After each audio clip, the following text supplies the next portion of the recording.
It's that time of the year again, when we spend more time with our family, bake gingerbread cookies, and bring a piece of nature into our homes that we turn into a fire hazard by wrapping it in a bunch of electric wiring, all while we wait for gifts to be delivered to us through our chimneys by a fat man dressed in red. No, not that one. No, not him either. What? No, come on. Close enough. It's also around the same time when many of us start thinking about those dreaded New Year's resolutions. Every year, millions of people set New Year's resolutions, and every year, millions of people fail to follow through on those resolutions. Most New Year's resolutions don't even make it past February. Why is this? One of the reasons is a lack of commitment, which usually comes from your goals not being aligned with your values. If you want to make long-lasting change, the resolutions you set have to be meaningful to you. If you're setting your resolutions based on what society thinks you should be doing, you won't stick to them. Let me know if any of these sound familiar. Lose weight, start exercising, stop smoking, read more, spend less, save more, travel more, spend more time with family, eat healthierly. So, have you ever set one of these New Year's resolutions? Did you follow through with them? According to statistics, you most likely didn't. But you have to ask yourself, why did you set these resolutions in the first place? Were they truly important to you, or were they just what everybody else was doing? If you're trying to achieve someone else's goal, you're going to lose motivation as soon as you hit the first difficulty, and you're going to quit. Another reason we abandon our New Year's resolutions is because we try to take on too many things at the same time. We have to be realistic when trying to make changes in our lives. There's a lot of areas in our lives where change might be necessary, but it's better to focus on just one thing at a time and do it well than to try to change too many things at once and end up not making any changes at all. There's only so much we can handle at once. We tend to be overly optimistic about our capacity for change. When looking at the future, we always imagine the best case scenario, how it would be if everything went perfectly smooth. In reality, there are a lot of unexpected things that always come up that can derail us from fulfilling our resolutions. This brings us to the next reason for why we abandon our resolutions: a lack of planning. Failing to plan is one of the biggest reasons why we don't follow through with our resolutions. We need to have a plan not only for what we're going to do to achieve our resolutions, but also for what we're going to do to make sure we get back on track when things don't turn out the way we hope. Life is always going to be trying to get in the way of our goals. That's why we need to have a plan for those situations, so that we can stay on the right track, or at least so that we can know how to get back on track when things don't go as expected. Another reason for not following through with our resolutions is having resolutions that are too vague. If you have a goal that's too vague, it's impossible to know if you have achieved it or if you're on the right track. Get in shape isn't a good resolution. You need to define what being in shape is, and you also need to define by when you have to do it. A better resolution might be to lose 20 pounds before the end of the year. Another example of a bad resolution is saying you want to walk more. It's not specific enough and it's not measurable.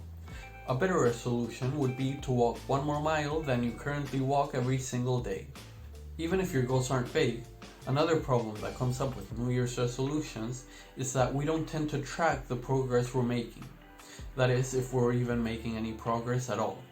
Most people only look at their resolutions the day they write them down, and then they forget about them until the following year, when they realize that they haven't made any progress at all.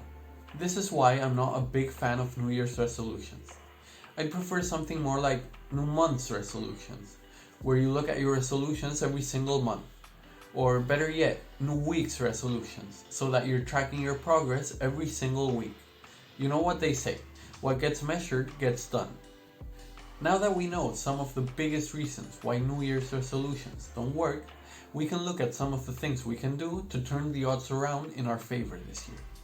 But first, if you're enjoying the video, you can really help me a lot by hitting the like button. It just takes a second and it helps get this video to a lot more people. One of the first things we should do is figure out what's truly important to us. Ask yourself if the resolutions you're setting this year are truly important to you, or if you're only setting them because it's what everyone else expects of you. If something isn't really important to you, don't do it. Don't do what everyone else expects is right for you. Figure out what really matters to you and do that, even if it goes against all of the cliche resolutions that everyone else has. Once you've figured out what's actually important to you, the next thing you should do is prioritize just one thing to focus on. Like we said before, there's only so much you can focus on at a time before spreading yourself out too thin. When trying to change something in your life, you have to start small and focus on just one thing. Once you've made the change and it becomes a habit, you can start to focus on the next thing in your list. Try doing this every month. When the end of the month arrives, check to see how you're doing with the first resolution you chose to work on. If you made it into a habit and you feel that you can manage adding another resolution for the next month, then go ahead and do so. By focusing on just one thing at a time, it'll be much more manageable and it'll be more likely that you actually stick to your resolutions. Another thing you should be doing is setting SMART goals. We've already talked about this in another video, but we'll go over it quickly again here. SMART stands for specific, measurable, attainable, relevant, and time-bound. Specific means that it's well defined, that it's not vague. Measurable means you can measure your progress and know when you've achieved it. Attainable means that it's possible and realistic. Relevant means that it's something that is actually important to you. And time-bound means that there's a date by when you should achieve it. These sound pretty much like the opposite of the reasons for why New Year's resolutions don't work. By setting SMART goals, you'll be able to counteract pretty much all of those reasons we looked at before. So now that you know what's actually important to you, you've chosen one thing to focus on, and you've set the goals you have to achieve, the next thing is to plan when and how you're going to do them. What day of the week, what time of day, where are you going to do it, what preparation do you need? Also, make sure to plan for when things go wrong. If you're trying to quit smoking, for example, what are you going to do when someone offers you a cigarette? Or if you're trying to lose weight, what are you going to do when your partner brings home a bucket of ice cream? Having a plan is key in these cases. Remember that there's going to be mistakes along the way, and times where you're going to get sidetracked. You have to be prepared for those moments so that you can recover quickly and not lose the momentum you've built up. The last thing you should be doing to make sure you actually follow through with your resolutions is to track your progress and hold yourself accountable. The more often you look at how you're doing, the sooner you'll be able to see when you're off track and do something to fix it. Just take 5 minutes each day to review how you're doing with your resolutions, and if you see that you're not doing too well in one area, analyze why that is and what actions you can take to get back on the right track. I hope you found something useful in this video. Thank you so much for watching it all the way through. If you're new to the channel, I make videos about personal development, finance, and productivity. I release a new video every week, so make sure to subscribe and hit the bell so that you don't miss any of them. Let me know down in the comments what your resolutions are for this year and what plans you have to actually follow through with them. I wish you all a Merry Christmas and a Happy New Year. I'll see you next week. Bye!